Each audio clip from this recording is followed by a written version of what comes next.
Hey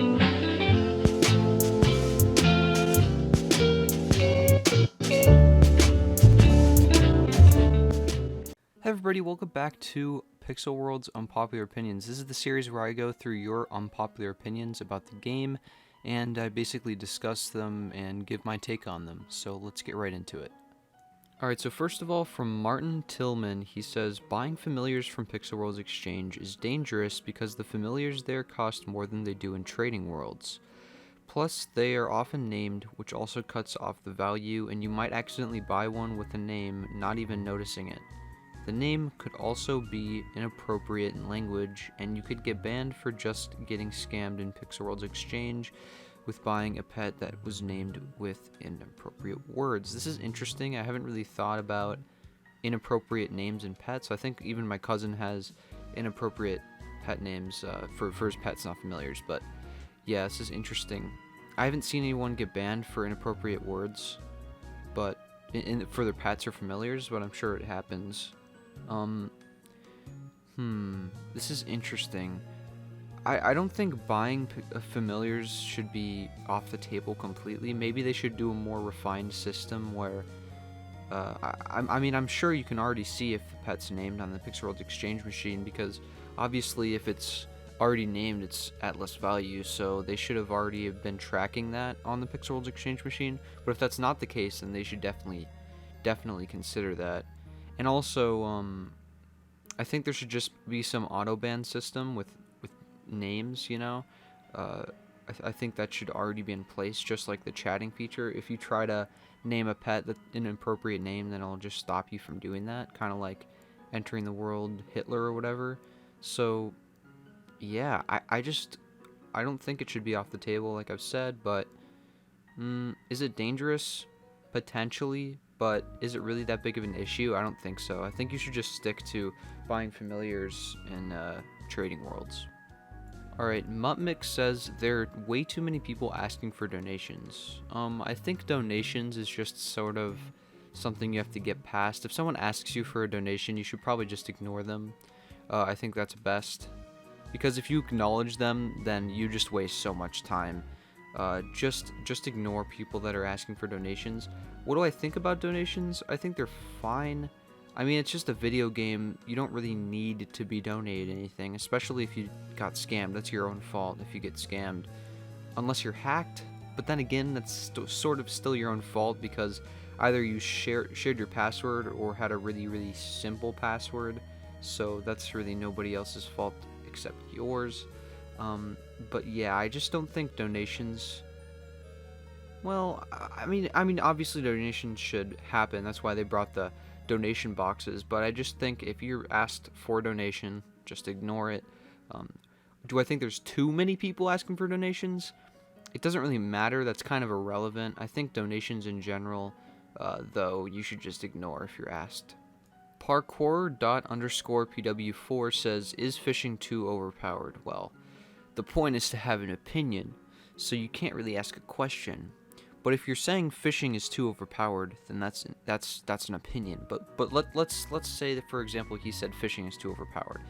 I don't really think it's too overpowered. I would say that the other modes of gem earning could be boosted. Like, for example, instead of 40 nether shards per map, it could be boosted to 50. For farming, maybe you could boost make the grow time shorter, or make it so you get more gems, or make it so there's less hits or something for those blocks. But yeah, I don't think it's too overpowered. I just think the other ones are too underpowered, the other modes of getting gems.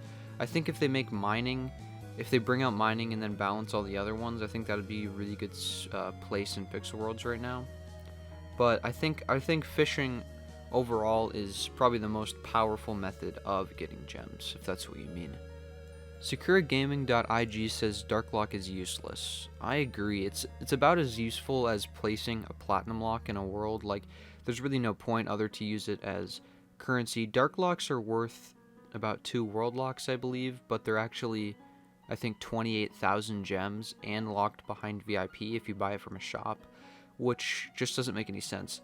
There is a quest that you can actually do that gives you 15,000 gems. All you have to do is recycle a dark lock, which is really good because 2 world locks in terms of gems is 4,000 gems if you were to buy fish gems for 2 world locks.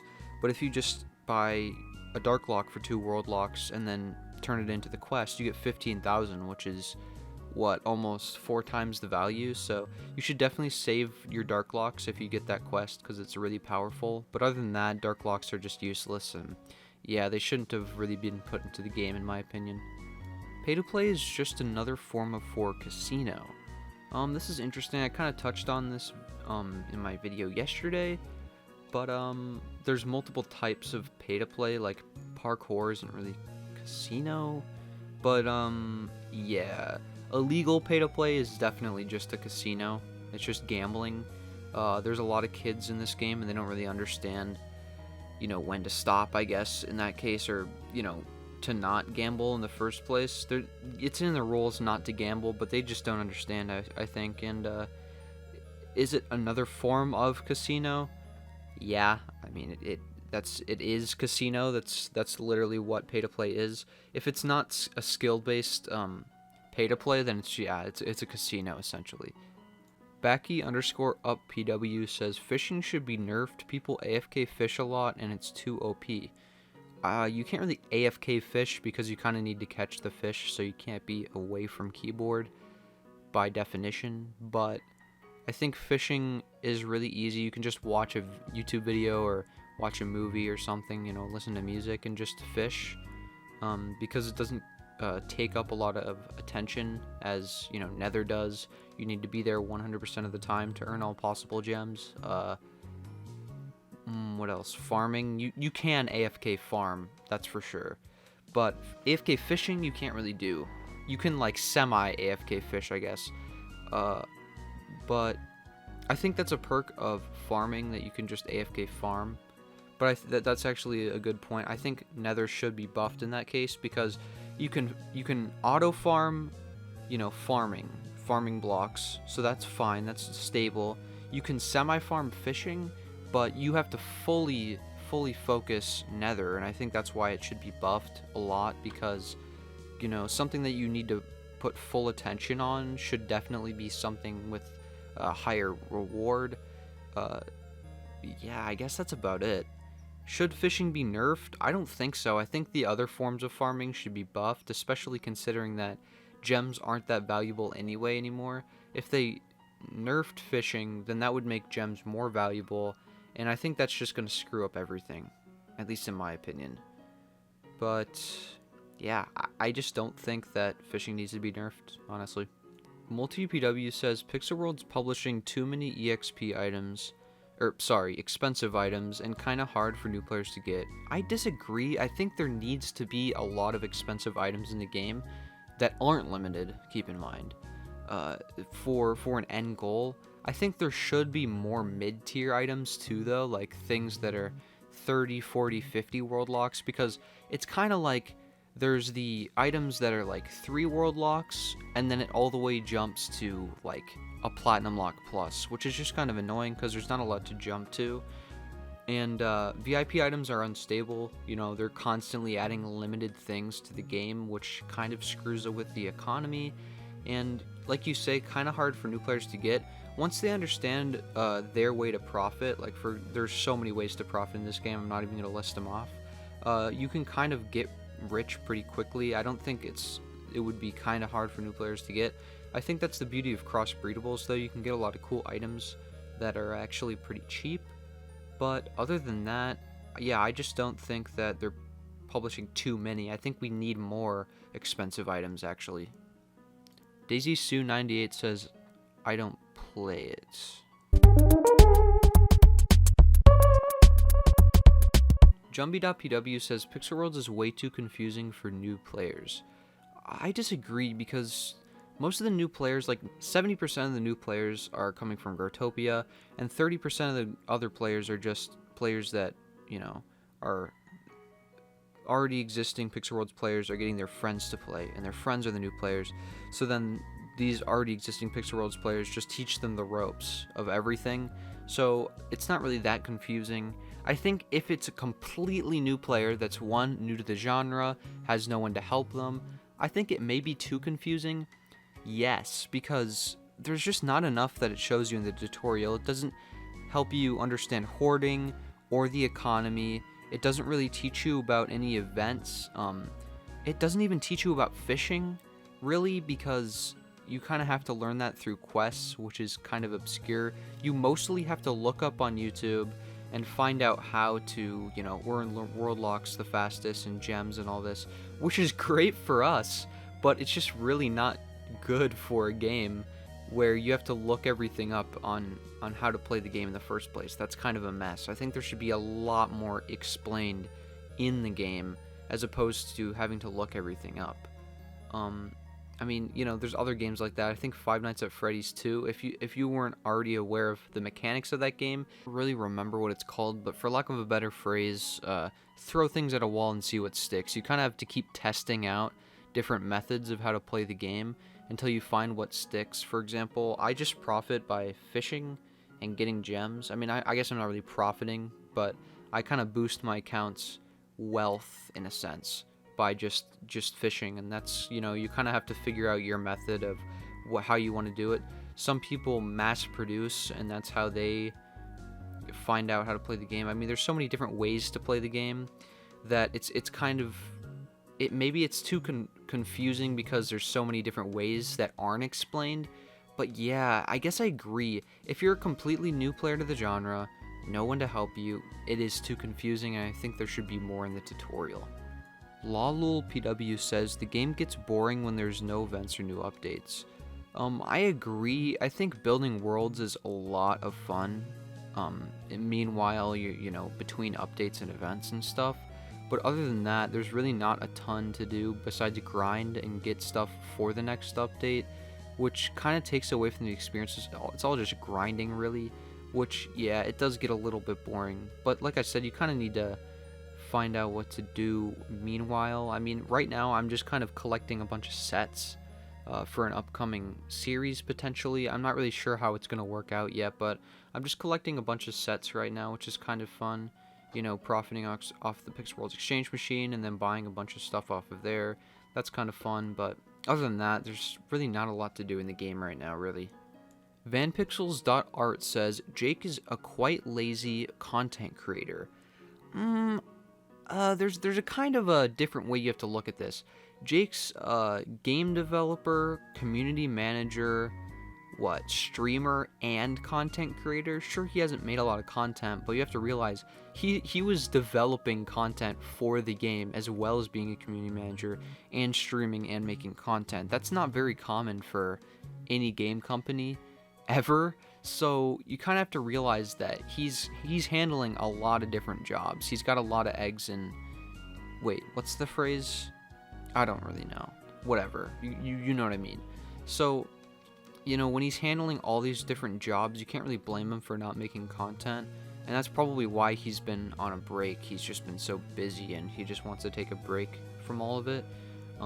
I guess technically in terms of content creation, you could say he's quite lazy, quote unquote, but it's kind of like Leafy, Leafy could be quote unquote a lazy content creator. He didn't post for 2 years, but he was stock trading. He was doing something else. In this case, then, Jake was making content for the game. He was, what else? Streaming all the time.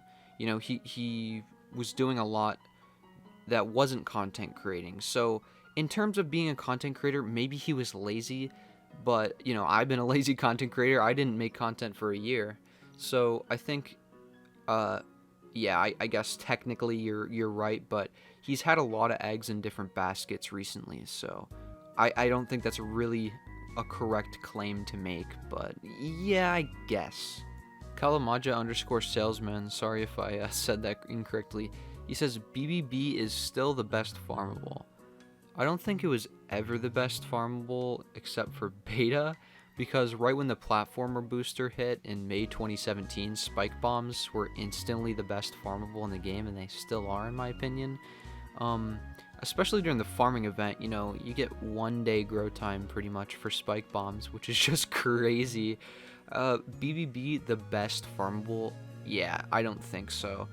Whenever they nerfed it, making it 12 hits to break, it just instantly lost all value to me, because it gives an alright amount of gems, but you can only do it once per day, so it's kind of out of that category. And spike bombs they only have a three punch, limit. You only need to punch it 3 times to break it, and it only has a grow time of 3 days. When you have enough, you don't really need to worry about grow times in trees, because you're not going to have enough time to break all of the spike bombs you already have. So you have so many spike bombs that you plant some, and then you're still breaking them as the trees are growing. So at that point, grow times are completely out of the question. Completely out of the question. So I think spike bombs are just the best farmable that have been in the game. I just don't think BBB can compete, in my opinion. You can go see my top 5 farmables in Pixel Worlds video if you want more information on that. Buster PW says, I think that Aid is a bad world because people just fight about who should leave. Yeah, I think Aid was a failed proof of concept. I think the FOMO exceeds progress kind of, clearly depicts what Aid was. Fear of missing out exceeds the progression of the puzzle. So literally, people feared missing out, and that just ruined the puzzle completely. No one cares about the puzzle anymore. The lore Discord server apparently is backed up. They kicked me out of it, and I was told that I'd get invited back once it was back up. Apparently everybody else was... nobody was actually banned, so I was just banned under... I think they're just trying to cover it up. Okay, I'm sick of being banned from the lore Discord server. Bring me back to the lore Discord server, please. Pater Lackinson, I think his name is. Pater Luxinson. Please invite me back. Please, I'm begging you to invite me back to the lore Discord server. Anyway, back on topic. No one really cares about Aid anymore. It's just not important. No one's trying to figure out the puzzle because fear of missing out. These people are just hoarding, or they're just taking up spaces in the world. And then there's this war between people that are 125 and people that are not 125, and that's causing even more drama. And I think that Aid was just a failed concept by Endless. I think that making it a dynamic world would have fixed everything. Yeah, technically planning would have been really, really messy because you would have had to plan across multiple worlds, but I think that could have easily been solved, honestly. The runes, the lights would still light up no matter what world you'd be in. I think that would be simple. Man, maybe that would be really difficult to do. I don't know. I think that Aid was just a failed proof of concept. I think it just failed completely. Because we were so close to finishing the puzzle, and now people just don't care about the puzzle at all. And that sucks, because I really wanted to figure out what happened to the puzzle. I've never been in a Rift, I just wanted to find out. So, yeah. They just fight about who should leave. That's just an issue. Yeah, I think Aid's a bad world. I completely agree. Killpeeps BW says there should be more items that aren't limited, so the Pixel World's economy is stable. I completely agree. This economy is so predicated on limited items, and it drives me crazy. There are so many items that will never come back to the game, and that's a serious issue in the game. I think the Halloween legendaries every year they're like limited to the week. I feel like it would be cool if instead of never coming back again, they're just put into the normal rotation, like all the other legendaries. Well, I guess technically there's no normal legendaries that are put into the rotation that aren't weekly, but you know what I mean? Like, if they just had legendaries from previous years that are put into constant rotation.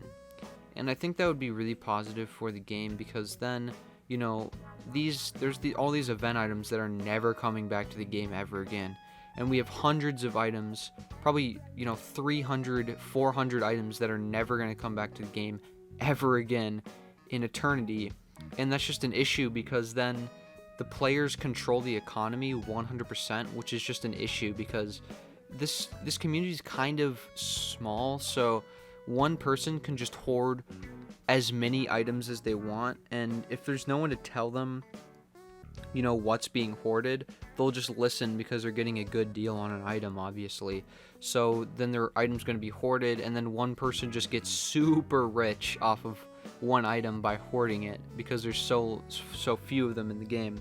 And I think that just should not happen. That's just so dumb. But yeah, there just should be so many more items that aren't limited. And I think that would boost... There should be increments, like I was saying earlier, more items that aren't limited that are like 20, 30, 40, 50, 60, 70. So you kind of can ramp up in terms of cool items slowly, especially when you are new to the game. That'd be awesome. Right now I'm pretty poor, so that'd be fun too. But yeah, that's my thoughts on that. Drocky Plays says pets should give more golden tokens. I don't agree. I think the way that golden tokens are super limited right now makes it so the items that you can get from the cat people are gonna actually be expensive, and that's important to the game because if gold tokens were more common, then it's just gonna be a bunch more non-limited items that are super cheap being put into the economy. But now that these are super hard to get, like achievement items, it's adding more non-limited items into the game that are actually expensive, which in my opinion is really important. Pumpkin PW says Pixel Worlds needs more creative clothes, weapons, and blocks. I completely agree. I wish there was more creative items that weren't just limited to the VIP grand prizes, because one, those are limited, so they'll never come back again, and two, they're super expensive all the time. So I think it needs more creative weapons and blocks, like things like Fortnite. Fortnite has a ton of creative and different skins that aren't limited to certain times and events. There's like 2 limited skins that will never come back. In Pixel Worlds, there's, like I've said earlier, like 400 things that will never come back. And I think we need more creative stuff that, will be in the game forever. Like, we could use easily 100 more crossbreedables that will just be in the game forever. Like, simple variants of beards, like maybe an orange beard. I mean, I guess we already have those, but those are all in boosters that are limited. Like, we could use red beards, blue beards, all that stuff, and variants of just all those hairs, and more clothes, and just more blocks, really. We can use they could just make easy color variants and put them into crossbreedables, and honestly, I'd be happy. I think they should even add more achievements for crossbreedables, because right now it only goes up to, I think, 300, and soon we're gonna have 500 crossbreedables in the game. I think they could easily make it a 5-star achievement. Yeah, but back on track. Yes, Pixel Worlds definitely needs more creative items. Zombie Marty says fishing being the most profitable thing is bad, as it is boring and it scares away new players that want to get rich, and they'll see that to get rich they'll get bored. I think this could be true. I actually don't think fishing is too boring, as long as you're watching YouTube or listening to music and stuff while you do it. But yeah, and plus fishing isn't the only way to get rich, so I don't think this is necessarily true. Maybe it's a good way to get rich, but it's not necessarily the best or even the most exciting way to get rich. Scamming's a much more exciting. I'm just kidding, guys. I'm just kidding. Don't scam. But yeah. No, I don't agree. I think maybe fishing will scare away new players, but I don't think other profiting ways will scare new players. Thank you guys for watching. Have a great day. See ya. Bye.